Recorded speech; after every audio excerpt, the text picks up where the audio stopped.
All right, ready to uncover some hidden treasures? We're diving deep into the world of liquidation pallets today. Yeah, we've got a treasure trove of research here. Our mission, equipping you with the know-how to conquer this market. Think of it like this. We're handing you a map, but instead of leading to buried gold, it points to incredible deals. And the best part, you don't need to be a seasoned pro to come out on top. Absolutely. Our sources all seem to agree on one crucial tip for beginners starting small. It makes sense, right? It's less about testing the waters and more like building a sandcastle before tackling a skyscraper. I like that analogy. Instead of jumping into the deep end, you're starting in a wading pool, getting comfortable. Precisely. You're getting a feel for the whole process, sourcing, pricing, and selling, without risking a ton of cash up front. It's like a low-stakes way to learn the ropes and gain some confidence.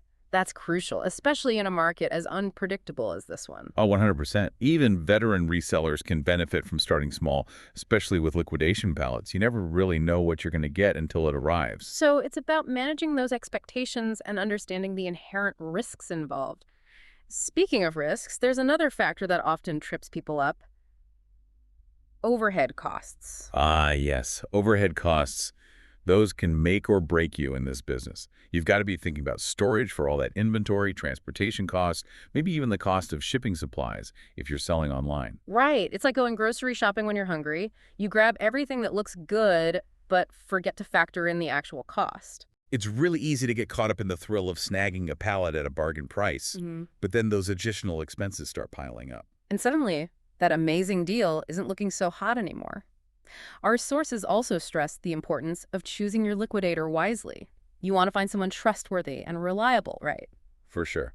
Not all liquidators are created equal. Some specialize in, say, electronics, while others might focus on home goods. You want to find one that aligns with your niche, if you have one. Makes sense. So it's about more than just finding the cheapest pallets. It's about finding the right fit for your business model. Exactly. You want someone transparent about their inventory, return policies, and maybe even their grading system, how they assess the quality of the items. It seems like doing your homework on potential liquidators is crucial. What should people be looking for when researching different options? Don't just get fixated on the price tag. Look beyond that. Do they have a website? What are their customer reviews saying? Any mentions of accurate manifests? Because that list of what's supposed to be in the pallet is like your golden ticket. And of course, scrutinize those return policies. Knowing what you're getting into can save you a lot of trouble down the line. Building a good rapport with your liquidator, it sounds like that can make a world of difference in this business. But let's be real, even with the most meticulous planning and a solid liquidator, things don't always go according to plan, right? Yeah, that's part of the excitement though, isn't it? You never know exactly what you're going to get with those pallets. Right, so how do you roll with those punches? What do you do when you end up with, say, a pallet full of disco balls when you were expecting vintage board games? Well, first off, I'd say embrace the unexpected. Disco balls could be a gold mine. But seriously, adaptability is key in this business. Even with meticulous planning, you'll encounter surprises. Maybe an item isn't as described, or the market takes a sudden dip. You've got to be able to think on your feet. Exactly. Let's say you get those board games, but they're from the, say, 80s and not in the best shape. Instead of seeing that as a setback, think, okay, how can I leverage this?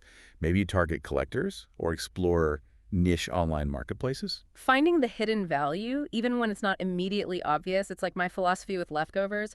There's always a way to turn them into something delicious. I love that. It's about being resourceful and seeing potential where others might not. Speaking of planning, one thing we can't overlook is the importance of a solid business plan. Absolutely. Our sources emphasize that as well. You need a roadmap, right? Exactly. Even if it's a simple one-pager at first, a business plan helps define your focus, your target market, even your marketing strategy. Plus, it forces you to think about those financial goals early on.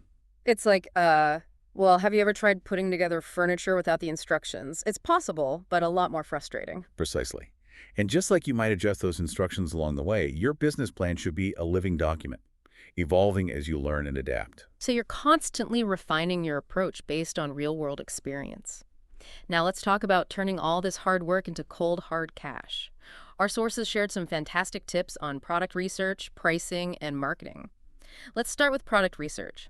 How do you know what to look for to maximize those profits? Okay, so you want to find those in-demand items, the ones that'll fly off your virtual shelves. And trust me, It's more than just listing something and hoping for the best. So no magic 8 ball for predicting the next big seller. Sadly, no. But there are tools to help you, like Google Trends. See what's hot, what people are searching for. Also, don't underestimate the power of good old-fashioned market research. Checking out the competition. Exactly. Scope out online marketplaces, see what's selling well and for how much. It's about spotting those trends, but also finding those underserved niches where you can really carve out your own space. So you're staying ahead of the curve, but also finding those hidden pockets of opportunity. Now, let's talk pricing, that sweet spot between being competitive and actually making a profit. How do you find that balance? Pricing is an art and a science, that's for sure. You want to attract buyers, but also ensure you're covering your costs and then some. Right. It's tempting to undercut everyone, but that's not always sustainable in the long run. Nope. You could be leaving money on the table. Ah. Factor in the item's condition, demand, even your own time investment. Don't undervalue what you bring to the table. Finding that sweet spot is key. Now let's talk marketing. Because you could have the most amazing products, but if no one knows about them, it's all for nothing. Absolutely. Marketing is all about connecting with those eager buyers and showcasing your finds. And nowadays, you've got to be where your customers are, which often means having a strong online presence. So more than just listing on, say, eBay and calling it a day. Way more. Think about your ideal customer. Are they on Instagram, Facebook Marketplace? Do they prefer a more curated online store experience? It's like becoming a digital detective, right? You're piecing together those clues to track down your target audience. So what are some actionable steps people can take, especially if they're just starting out with marketing their products? Well, for one, create social media profiles specifically for your reselling biz. It's a fantastic way to show off those unique finds, interact with potential buyers, even run targeted ads. It's like having your own little shop, but on Instagram or Facebook. Exactly. And it's free marketing, well, unless you do those ads. Hmm. And don't underestimate online communities. You mean like forums and groups dedicated to specific types of products? Yeah. Engaging with fellow enthusiasts can really boost your profile, provide valuable insights. Could even lead to direct sales. You never know. It's like finding your tribe, but for reselling. We've covered a ton today. From the nitty-gritty of liquidation pallets to crafting that killer business plan and even mastering the art of marketing.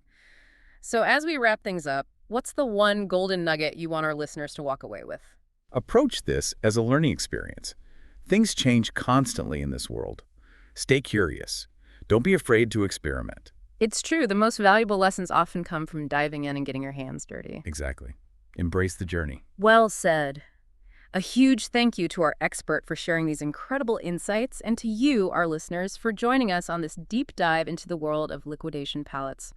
Remember, the thrill of the hunt is half the fun. Until next time, happy treasure hunting.